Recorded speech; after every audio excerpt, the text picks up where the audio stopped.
So we've just completed coating our own driveway,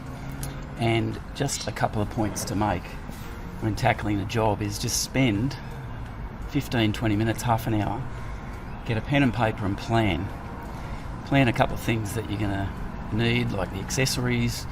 the time that you're going to do it, the days that you're going to do it, so that you can get going on painting day and get into it by 7-8 o'clock in the morning before it gets too hot and too windy and the leaves start blowing around and all that sort of thing. So the point is a bit of planning to get the process done on time when you thought you were going to get it done. Even things like having a couple of stakes at the end of the driveway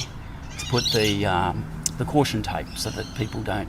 do a U-turn on your driveway, or pedestrians don't walk across it after you've just coated it with concrete sealer or paint.